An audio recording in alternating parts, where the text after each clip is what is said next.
Hey everybody, it's Safi and Marco, Dish Out on the Movies. Today we are doing the final episode of the new Goosebumps series.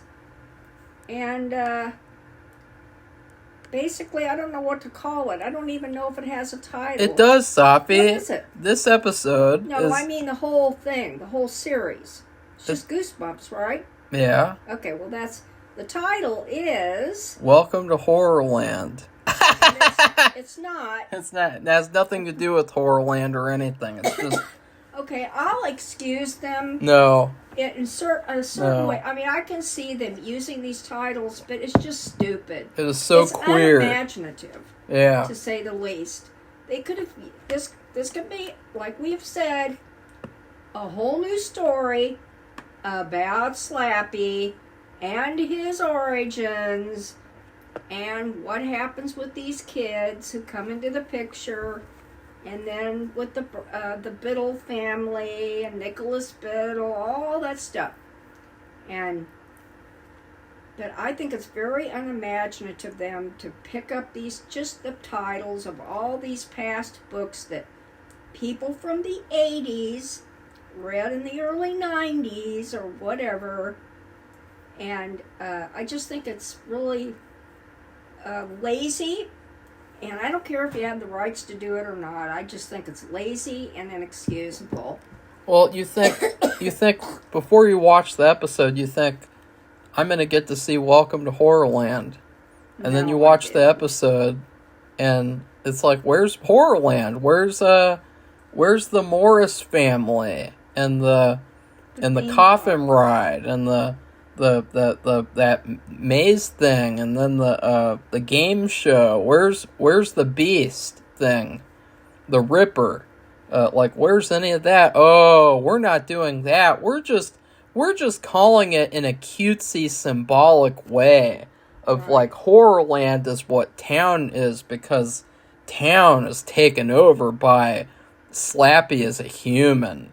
So it's just so stupid, because earlier on in the season, they'd call an episode The Haunted Mask, and then they'd have a haunted mask. So what's the deal with, like, they'll do that, but then for this, it's like, they won't do Welcome to Horrorland. Because, like, as I said in the last episode, they can't name any episode in the future Welcome to Horrorland and then actually do that story, because they've already done it. They've already done a Welcome to Horrorland. Right? I felt like this was trolling, too. Because originally, if you guys don't remember, back when they made the shitty first Goosebumps movie, and everybody said it pretended like it was good, they said they're going to make Goosebumps 2, and it's going to be called Goosebumps 2 Horrorland. And I think it was like that for several years before they changed it to the Haunted Halloween thing. Which turned out to be good. So said that. So I feel like this was like trolling of once again, like, getting people's hopes up of seeing Horrorland and then being like, no, fuck you. This is what you get. You get the anti-war activist Slappy. Yeah, this episode is really... It's also about the teenage soap opera. But we're going to go through it. We're going to go through the plot. Okay, well, we're back. Lucas has already gone back home, right? And the other kids are back in wherever they are. I can't even remember. Oregon. They're in the land of the weird. Ew. They call it. Yeah. And Portland. So first off, we see Slappy's origin story. Yeah. He is in a war. And now this was one of the more hilarious parts of the episode, because the writers of the show, they don't really care about accuracy of the books. So they also don't really care about the accuracy of history. No. Because they set this in like the late 1800s. But they make it look like it's the Boer War mixed with World War One. They have trenches.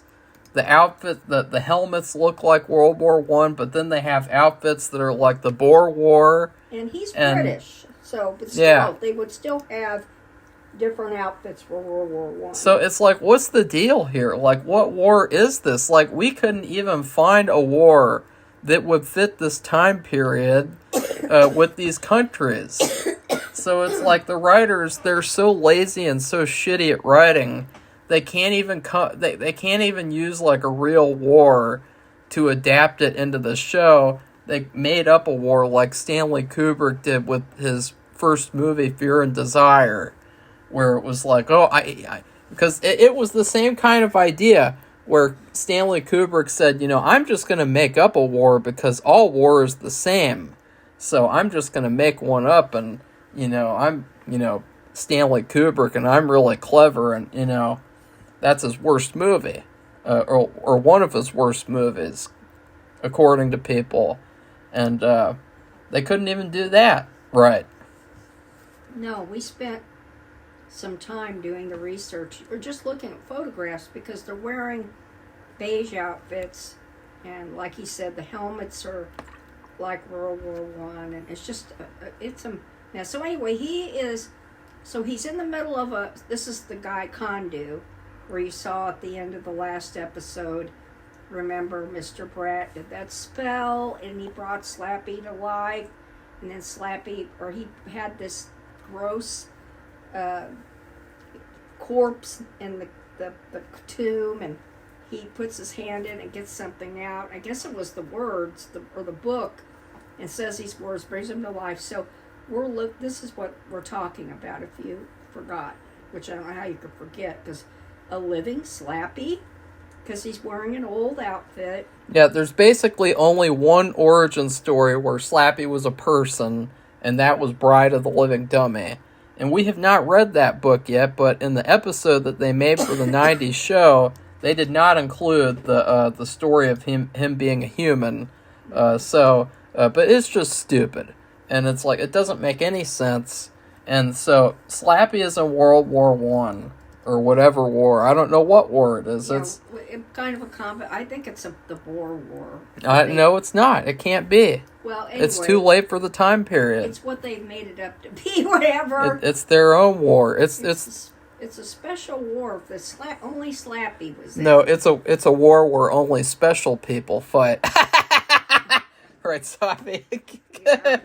And so he gets wounded, and then he gets blown into like a pit or something where he discovers like it's a hidden pit, a magic wall with magic words, and he got it to light up because I think he had a flare, and he just lit up everything. He just says one of the random phrases on the wall, one of the random spells, and it just so happens to be the one that heals his wound and turns him into this live version of himself in this outfit.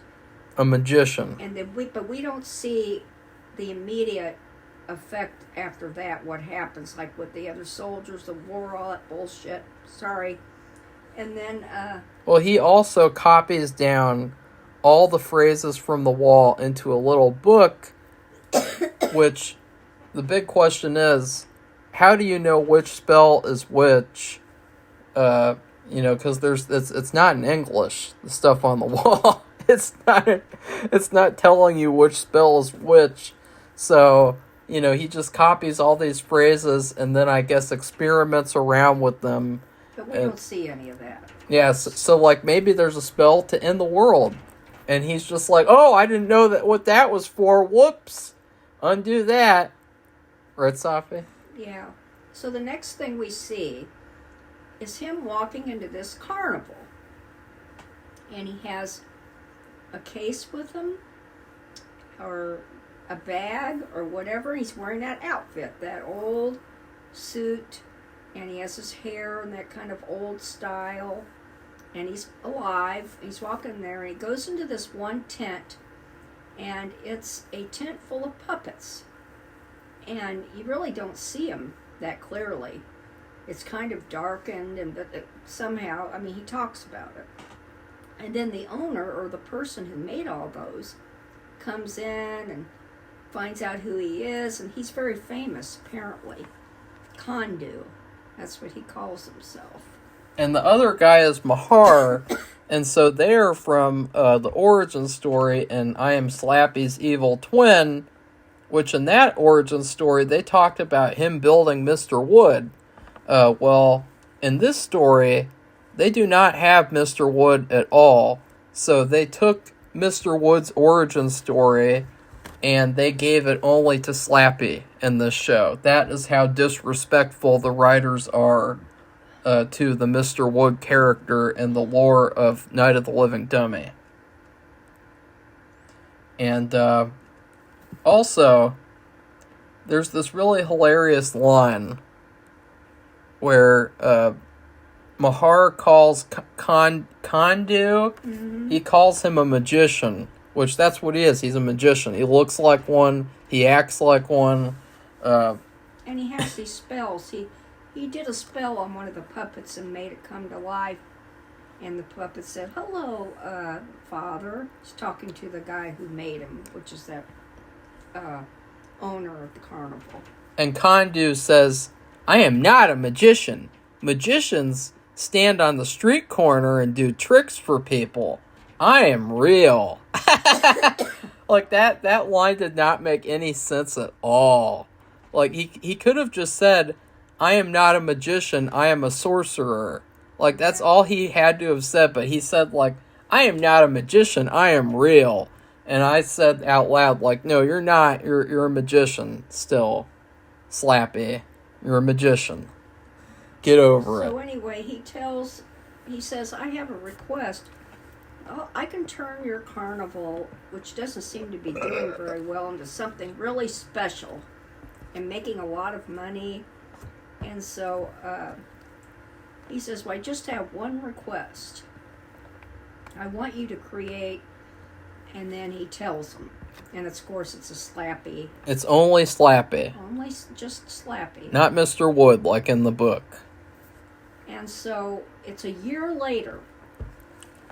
And I don't see how I don't see the improvement. I don't either. So I didn't get that. No. And then the Slappy doll wasn't finished yet. And so, but then he asks him about it again, or they talk about it. So we see him furiously working. He's painting and putting things together, and then we see him and he shows him Slappy. And then, God, what else happens? Kandu is turning everyone into puppets for unknown purposes. All the people in the carnival. And that is when come to see the carnival. And that is when Mahar betrays Kandu and then turns him into Slappy, just as Kandu stabs him to death. And what's hilarious is that, this Kandu guy, he is just as easily defeatable as Slappy. Like, the last episode made it seem like he would be some overly powerful, like, evil to end all evil guy. But in his origin story, his shitty origin story that sucked, he got defeated really easily and really fast. Yeah, even while he was dying, Mahar said that he had heard him say the spell, and so he did it on him, and then his spirit went into Slappy, and then he put Slappy in the case and closed it, and then he died. And so there's that. So now we go out of there. And now I would like to also say that this is the fourth time this season where they have slowed down the story so that they could do another origin. Because first they did Harold's origin in episodes 5 and 6. And then they did the magician's origin, the guy who got rid of Slappy. And then they did Mr. Brat's origin in episode 9. And now they did Slappy's origin in episode 10. So, like, every couple of episodes on this shitty show, they gotta slow down the show so that they can give you another shitty origin story that sucks. And because they did all this, they probably could have tacked on another installment. but they didn't. So they rammed and crammed everything into this episode 10. And so, because you heard when they did those other origin stories, they kind of went into the following episode, but there is no following episode. This is it. This is the end of the series. Well, don't ask for more, Safi. Don't do I know that. But I mean, you can tell how they crammed everything in, and they have to ramp it up then now. But you can always tell that nowadays because they rush everything to an end. They never actually, because they all have to be 10 episodes or less, and then they can't have 5 seasons or more, because that's all overstaying your welcome. You know, it's just all like crappy now. And this show, you know, I don't really care though, because this show sucks. And so if they had 13 episodes, that would have been 3 more weeks of torture. Safi. I suppose. Or 12. Or 11, I mean, sorry. So anyway, now we're going back to the real people. The melodrama. The teenage soap opera. The love triangle. So Isaac, remember, he went back home because he didn't want to be there. It wasn't in the mood to do some of that. You mean Lucas? Lucas, I mean, I'm sorry. It's not Children of the Corn here. Yeah, I know. And sorry. So he goes to, his mother has a diner, remember? And he goes there, no sound. Nobody's there, no customers. His mother isn't there. And then he sees his father. Remember that his father died? We had all this thing, you know, it's just him and his mother. And he said, we buried you. What are you doing? And the guy says, well, I was an informant for the government, and the case is over now, and the person's been convicted, so I can come out. It was really hilarious. Like I was dead. I was hiding. Now, I can't think of the name, how they put this, but Kondu would not know about this stuff. So no, at all. That kind of thing did not exist during his time, so I don't understand that. See, that's the thing, you know, when you criticize this stuff, you think about these things. Oh, but that's a nitpick, Safi, right? It doesn't make right? But it doesn't make any sense. I know. Lucas said, we buried you, and I don't believe this. Well, and also, you think about in that Go Eat Worms episode, when his mom was, like, trying everything she could to stop him from doing that jump on the bike. It's like, was she just a really good actress there?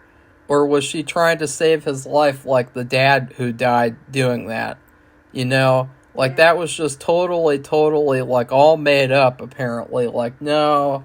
And that was really stupid and hilarious, though. But we should also mention, since Safi jumped right over it, for some reason. She jumped over it like Lucas on a bike. Are you talking about the other kids coming home? They haven't come home No. yet. No, Margot is complaining that Lucas is not responding to her, and that he's being a little bitch. You know, he shouldn't have any emotion.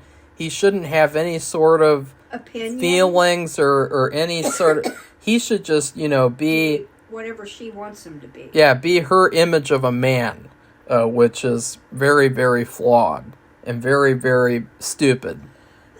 A modern man image, not a real man image. And so he doesn't respond because he gets turned into a puppet. Yeah, he finds out he can't respond. That father was not real, and his mother came out and she helped. She said, I know this is really hard to take, and he thinks, he's like, oh my God, and he starts hugging them. Well, they're puppets. They turn into puppets, and there's Kondu. And then he gets turned into a puppet. So you have this stuff at that out of town. The kids come home. And at this point, the show looked a lot more like Welcome to Dead House. Yeah. Where the town of Dark Falls looked very empty and creepy and abandoned. It reminded me more of Welcome to Dead House than Welcome to Horrorland. So, but these writers suck, so, they couldn't handle that. So, but they have this really hilarious part that totally contradicts something from You Can't Scare Me. So Girly Boy, he is encouraging Isaiah to take advantage of Lucas and Margot's problem and move in on her like a snake. Move in on Lucas's woman. And he's a horrible person, number one. Number two, Girly Boy, earlier on in the show, he said that Margot and Isaiah couldn't be together because they're not in love with each other. They're in love with the idea of each other. So why is Girly Boy now encouraging him to go after her? Like, it just doesn't make any sense. So you see that this is that part's like a little soap opera. Yeah. So they all come home.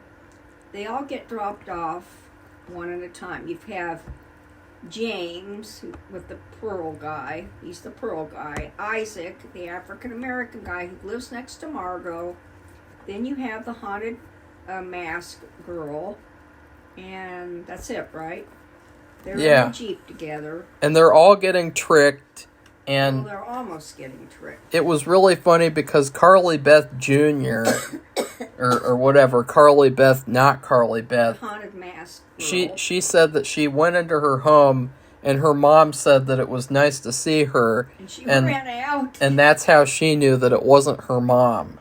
Yeah. And I thought, God, that is really, really bizarre. And then right Isaac there. went home and his... Safi, it's Isaiah. Isaiah. I don't know what... Stop thinking about Children of the Corn. Isaiah We're goes done with home. that series. Forever. The dad and his mother and a scout from the University of Washington, which has I think that's right, has really, today, in real life, they had a really good football team. They're way up in the top 10, the top 5. And I don't even know if they've had any losses. I guess they have. I don't know, but so a scout is from there, and they're going to give Isaiah a full ride and play for the University of Washington, which would be that would be amazing. It is really hilarious because his character goes through an arc within the span of 30 seconds. It's because first off, he's like really excited, but then he's like, no, wait, I want to move in on Margot and I want to take advantage of her and be with her now after all the years that I've treated her so terribly. And he also looks at his arm, too. I didn't get that. So he's like, I don't want to play football anymore. But then, 10 seconds later, he's like, oh, actually, I guess I'll do it because I'm an idiot loser character who can't make his own decisions. And so then he's about to sign the paper, and he figures out it's a trick and that something's wrong. At his arm. I don't know. I didn't get that. No, he looked at the pen when he thought it was a trick. And his arm. He was like, uh-oh, the pen. It's a weird pen. I guess it would say the University of Washington on, and it didn't. I guess that's what that was about, the doubt. I didn't see it up close. It was just blue. Okay. It was just a blue plastic pen, like a navy, navy blue. Then what Slappy does is he shows the kids his origin story, and he's like, look, war is terrible, and I'm going to show you my origin story just like Harold Biddle showed the kids his origin story a couple episodes ago. So, already the show, with the writers who can't write, the show is very repetitive because you have another villain who's showing the characters his origin story, and I don't know why that is, Don't forget Mr. Bratt, how he pops into the picture. Oh, yeah. Well, but that doesn't happen yet because Slappy first has to explain what is Slappy's plan, Safi? What is his goal? Slappy wants to end all the wars in the world, and he thinks he can do this if he can turn everybody into puppets, and he has No, that's not his plan, Safi. wait, and he has to have 1,000 souls to kill as a sacrifice. Okay, I'll explain his plan because Safi really, didn't understand it. No, I got queer. His plan, it is a very queer and stupid plan, but his plan is to turn 1,000 people into puppets, right? So that then he can all burn them to death at the same time and perform a sacrifice ritual, so that then he can bring all the monsters in the world to life, so that then the monsters will scare the human race into never doing a world war again. Really, it's just too much. It's just too much. That is so retarded. Like, Safi. Oh God. That is maybe that's why I just couldn't comprehend it. What I've been hearing lately, and then I hear something like that. For heaven's sake, it's just such a crapshoot to say that. Hitler would have been too scared to fight in a war because of the haunted mask. Yeah. Right. He would just be like, I would like that haunted mask, please. And then he would have like a little war to steal the mask. And then he put on the mask and, continue fighting the war. Like, you think that the monsters from Goosebumps would scare Hitler into submission? Stupid. That's why I just couldn't. It was just so overwhelming to have that. That's his motive. It's just unbelievable. And I'm glad Marco could explain it, because it was just, it's inexplicable to me. And I could say things about what's going on right now, but I won't. But I mean, it's almost as bad as that. I was wondering. In fact, I was wondering if they were. Earlier on in the show, I was wondering copying. What was Slappy's motive? Like, is it just because he got PTSD from the war? It's like, oh no, Slappy has an anti-war activist plan to bring monsters to life so that they can scare people into being good people.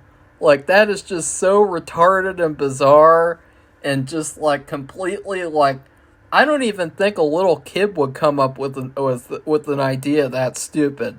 Like, I think you have to be a special kind of stupid to come up with an idea as bad as that. Like, that is not even a real idea. Because, real ideas, their ideas, like, this is just terrible. I really hated it. And the fact that Slappy now, his character on this show even, he's an anti-war activist, Safi. Yeah. He's hurt from the war. The fake war. The war that didn't actually happen. The made-up war that the writers, while they were getting high, they came up with.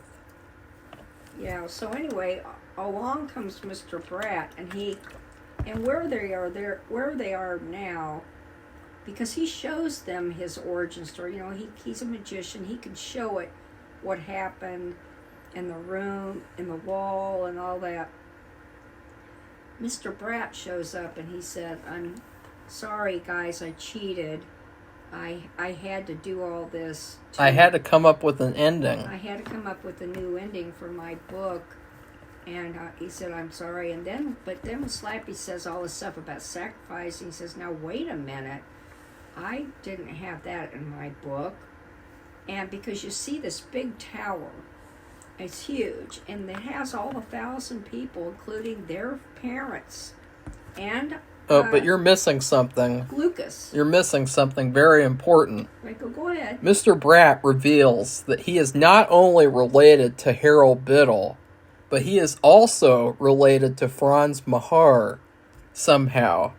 So, if that isn't plot convenience, I don't know what is. Safi. Well, I didn't understand how they got Mahar there in the first place. He is related to Mahar and Harold Biddle. That is really very plot convenient. Yeah, it's very much like in the Fear Street series, where the main girl just so happened to be lesbian, just like that witch girl happened to be lesbian. Like, it was very, very convenient. I wondered about that, and See? I just didn't understand it. And Oh, did you not pay attention? Were you not even going to mention it? I was being interrupted over and over, and I knew it. What? Well, You knew it. I just knew I would miss something. That's why I didn't like the interruptions. Hey, he's related to Franz Mahar. So you see this humongous tower in the sky, and Mr. Bratt said, I didn't write that, or I don't support that. And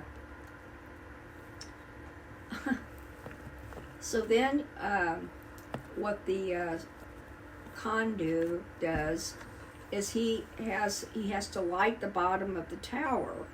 So what happens is basically like ripping off Wicker Man. You know, which I've never seen. And I haven't seen it either, but you know, everyone spoils that movie.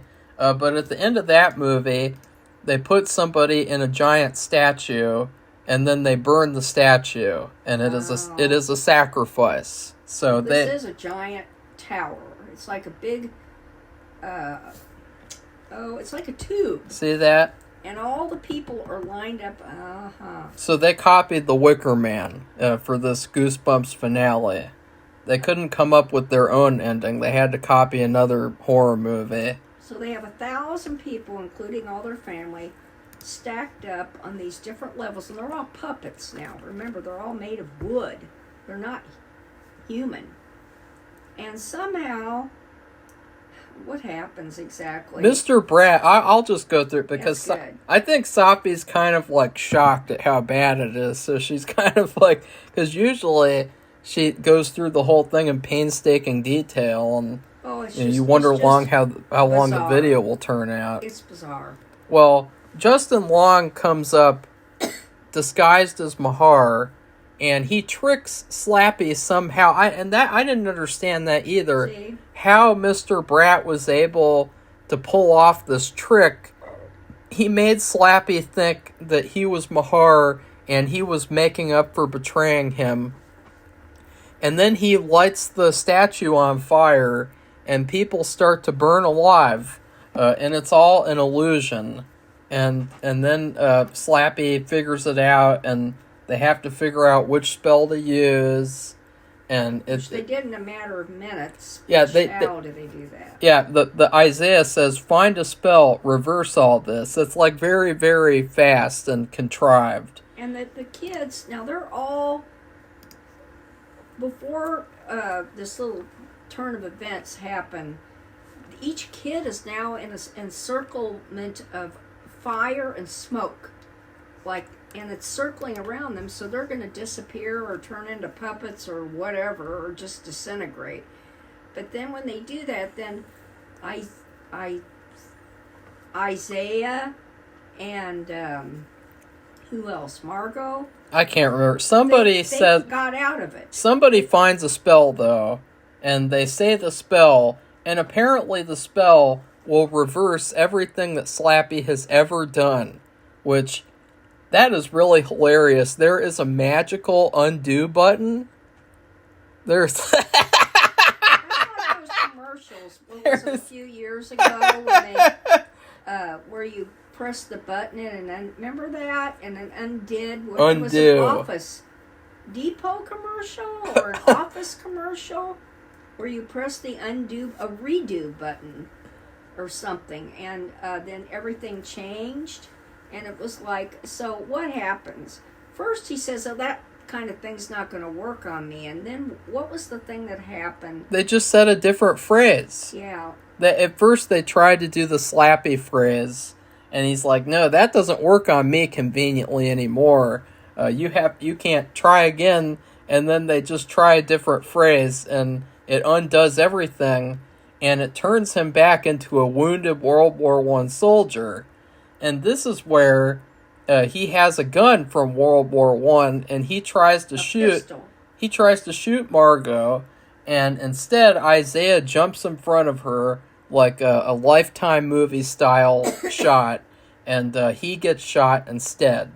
And in the chest. And it's like, oh well, actually, number one, I'm happy that he got what he deserved because I fucking hated that character just like I hated all those teenagers. But number two, at least they had some some stakes here where, like, oh, somebody died from this event. It, like, this is going to mean something, this whole story here, because somebody died, somebody got hurt, Sacrifice. somebody got injured. They're not going to have it be like in the shitty Goosebumps books where, like, people can just magically get out of things and not be hurt or injured at all. Or affected in any way. You know, they're going to have somebody die here. But what happens next, Safi? Well, when this happens, all those soldiers that he killed, they all come back to life too, and they grab him, and they all turn into swirling masses of smoke, and they disappear. Like, you know, those monsters that take you to hell that we've talked about for other movies. And Jason Goes to Hell. And Ghost. Yeah. And they disappear. And then all the people on the tower and the fires just disappears. And all the people, they get out of there. And then the family, of course, everybody's having a fit because Isaiah was shot. And he's not doing well. And they have to go to the hospital. And they're all in the hospital waiting room. And the surgeon comes out and she says, I don't think we can do much more for him. He says, all we can do is make him comfortable. And and I was like, too. that's really funny. Oh boy. That's what somebody should say when they're showing this show to, like, a real Goosebumps fan who's gonna get really upset by it. You know, that's what they would say. Like, all I can do for you is make you comfortable while you watch this shitty show. But Margot goes into the room, and now this is probably the worst scene in the whole season. This scene, to me, makes this finale an F-, easily, because she goes in there and she does this whole monologue where she says, look, you're a terrible person, you treated me terribly for years, and broke my heart over and over again, but I love you, so I'm bringing you back to life. So then she gets out the magic book, and she brings him back to life and and made it so that, you know, therefore the spell that they did to undo Slappy's evil is now undone as well. Right, and guess what? Rat's in the bathroom. Yeah. And he's very upset. He feels very guilty. Because he's the one who wrote this ending. Yeah. And he's washing his face, and he looks up in the mirror. Guess who's there? God knew. Slappy. In the mirror. And he's like, oh no, again? I'm possessed again? And it's like, yeah, it's because the writers are too shitty to come up with a better story idea than that. So, by the way, I guess you have to know Isaiah is alive now. Yeah, and he's been brought back to life. So that's the twist. And I thought, you know, this is just awful because Lucas really got the shitty end of the deal here, where his character is just like trying to feel his emotions, and in exchange for that, he gets turned into a dummy. And at first he thought his dad was really alive. Yeah. Because it sounded like a really good story. Yeah. Although I think if you do that in witness protection program, I think if you do that, it's like a permanent thing. Or you do another one. You don't come back from it and go back into your normal life. I believe that's right. I could be, and if I'm wrong, let me know. But because it's even if the main person's been arrested and they've been jailed, they go to prison. You may never see him again. He still has supporters. And well, you do remember that movie with the guy from Married with Children where he had divorced his wife, and then she was with the guy who had to go into witness protection, and then he could still visit his daughter. Remember that movie? That was based on true stories. No, but it's just, to me, it's so dangerous. That was a great movie. The Whereabouts of Jenny. A lot better than this shitty show. Yeah. And you think about, too, like Margot, she is a selfish bitch. Well, and she's just it's a teenagey thing to do. Yeah, because you think You about... don't really think about what you're doing. And you also think about, like, if he disappoints her, which he will most likely treat her terribly, just like he's done his entire life, which he never would have done if he had feelings for her. She's going to be like, oh, I wish I never brought you back to life. I'm never going to use that magic book on you again. Ew. Yeah, because she has the book. Oh, you don't agree that we should vote for X person instead of Y? Ew, I'm never going to bring you back to life again. Ew.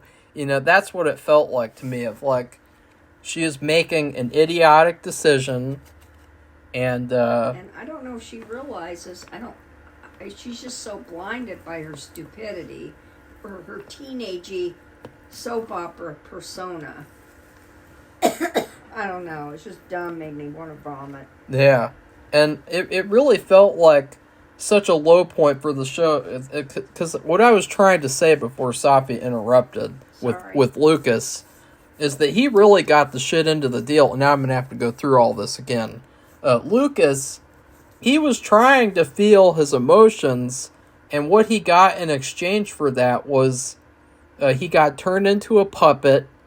And then he got Isaiah to do like a sacrifice thing where Marco would fall in love with him now, and then Marco would be with him. Like, they really shit all over Lucas in this finale. And we like Lucas. After all that character development in his episode, like, they just say, screw him.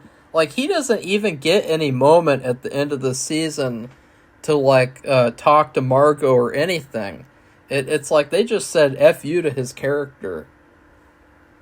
Yeah, and we thought he was the best of kids in terms of the acting. And then I liked the episode with the Go Eat Worms.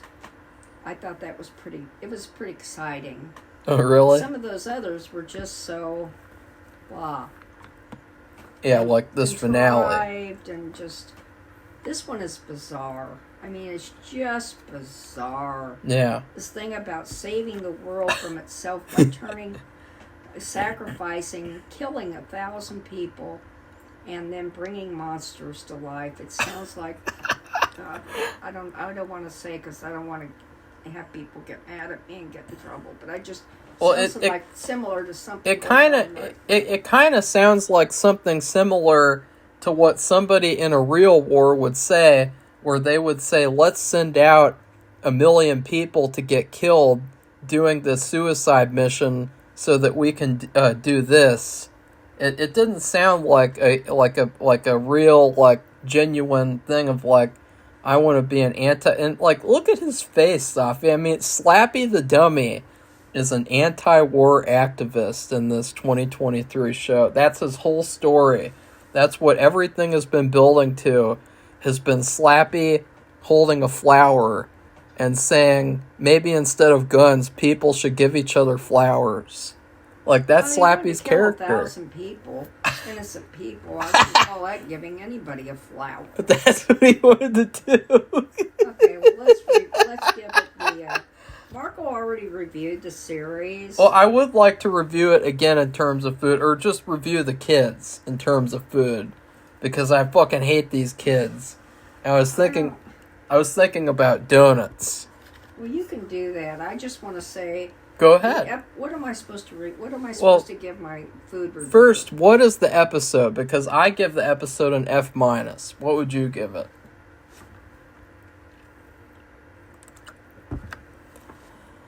Well, I'm just thinking, I've never seen Wicker Man. Well, I haven't. I have heard it. They have something like this out west. I've seen the imagery. Or it wasn't with people involved in terms of, I don't think, the tower, but it was a university, and they do this every year. It's kind of like part of the football season, like homecoming and a pep rally. I can't remember if it was like Texas, because football is really important in Texas. What are you thinking about the Burning Man? Well, I don't know if that's what it's called or not. I know about Burning Man. I don't know if that's the same thing, but they made this big tower out of whatever, and they did it every year, and they saved all this stuff to do it, and it got out of control one year, and some people got hurt, and they said they're not going to do it anymore, or they were going to change it so people wouldn't be so involved with it, so it would be safer. But anyway, that's what I was thinking of. But anyway, I gave this, I don't know. I'm so tempted to give it an F. I guess I'll give it a D. Or give it a D minus because of Justin Long. Okay, I just think he's hardly in it though. He's hardly in the if episode. he was in the episode more, I would have given it a D. And I do like the guy who plays Slappy. Oh, he is very good, but he really... He doesn't have much of a part, though. He's very not one note, but he's doing one thing. And you said that the actors did not see this as serious either. Like, you said that I thought that it felt like that. When they, when they're in these little rooms, they go, they come home from this little trip, and they go, and each one has their own thing, and they don't show every one of them where something is going on with their family, and they run because they know it's not real. And the funniest one we said was the girl who was her mother said she was happy to see her, and she knew that she wasn't real. Yeah. But they just didn't know what was going on. But they were just really bland, terrible. Isaiah and I'm not being discriminatory. He's just not a very good actor. He's very one note. He has very little affect. It's probably the material. I wouldn't just jump to blame him. Yeah, and that's true. So sorry. And then I just this thing with and everybody turns into puppets, and there's just so much convenience. Yeah. For things happening. It's just too much. And then the soap opera with what Margot did. I mean, really, she wants to undo the thing with Slappy. Wasn't there something else she could have come up with? I guess she had to hurry and make up her mind. Get ready for Night of the Living Dummy 3. Yeah. Because, so anyway, she does this, and to me it was so selfish. Because she's putting everybody back into danger. She's a very selfish character. But then of course, she's bringing back Isaiah, and for his family. I mean, that is their son. So she didn't do that for his family, no, Safi. She did it for herself. She did it for herself. I know. And she's very selfish. Just like when she wanted Lucas to just move on.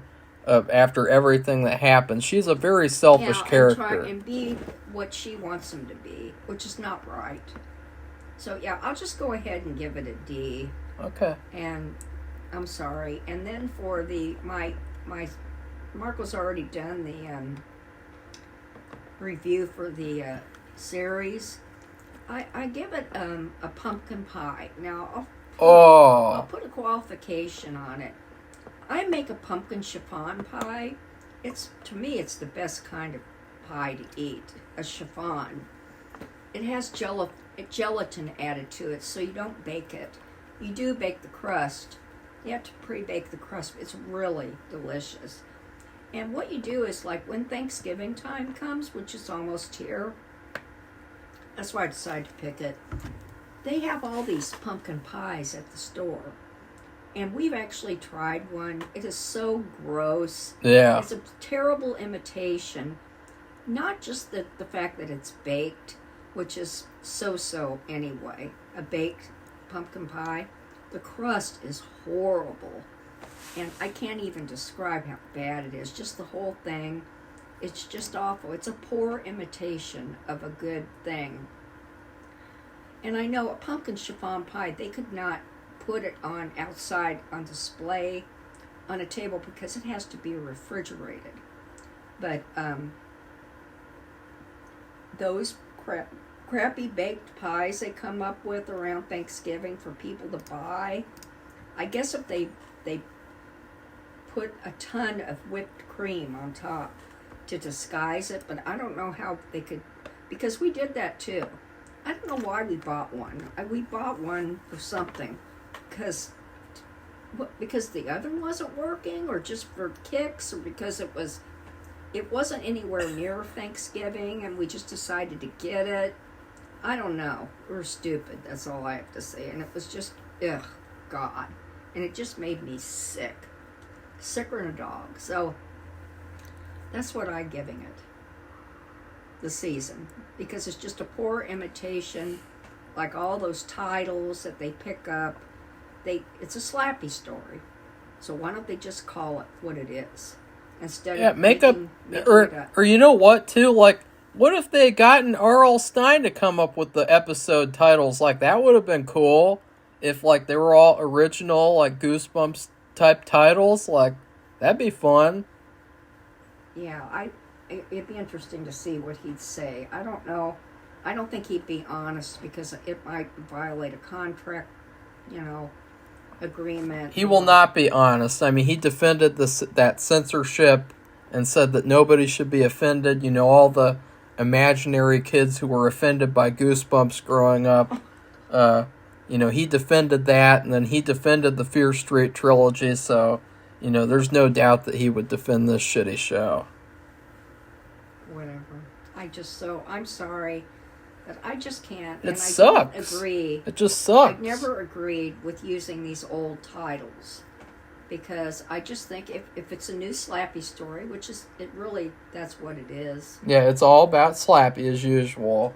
And it even hangs at the end where we could have a follow-up, another Slappy story. All about Slappy. Why? I don't know. I mean, really? Because every great story has to have a beginning, a middle, and a twist. Right, Safi? Yeah. So, Marco did take R.L. Stine's writing class. His master class. His master class. I'm sure you've seen this, heard about it, where these actors or writers, all kinds of people, they have master classes, and you pay a fee. And it's another way for them to make some income. And then they have several sessions, and you take them. They're videotapes or whatever, or you can see it on the computer. And he watched them all. You did learn some interesting things. So yeah. Well, obviously his master class is better than this show. Right. So anyway. I'm going to be doing a separate video ranking the characters. Okay, so anyway. What do you think of that, Safi? Ranking the characters this show. With that. I don't know I think the top one should be Lucas. Freddy Krueger Jr. Yeah.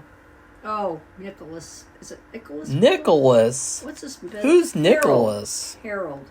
He looks like a Nicholas. Why? Harold Biddle. I don't know. He just looks like a Nicholas. So Nicholas Nickleby? Yeah. So anyway, you like this video, give it a thumbs up and become one of our subscribers so you can share you can do it anyway, but it'd be nice if you could share your feedback about this series and be honest. And what did you think of this last episode? What do you think about maybe a series 2? Because they are talking about it. And I knew it when he shows up in the mirror. And what is No, they're not talking about. The writers are doing interviews where they're, I guess, talking about a potential season 2. There's hints about it. So. Yeah, but hopefully there won't be. And if there is, then that will just be a slap in the face to all Goosebumps fans. That's just what titles are they going to use this time? Why don't they just come up with their own titles? They'll do one called Revenge of the Lawn Gnomes. It'll be all about Slappy. Like that. That's what it'll be. Well, it's going to have to be. If they're going to hook it on to this series, they're going to have to make it about Slappy. Yeah. So, I think. So anyway, goodbye everybody. Bye.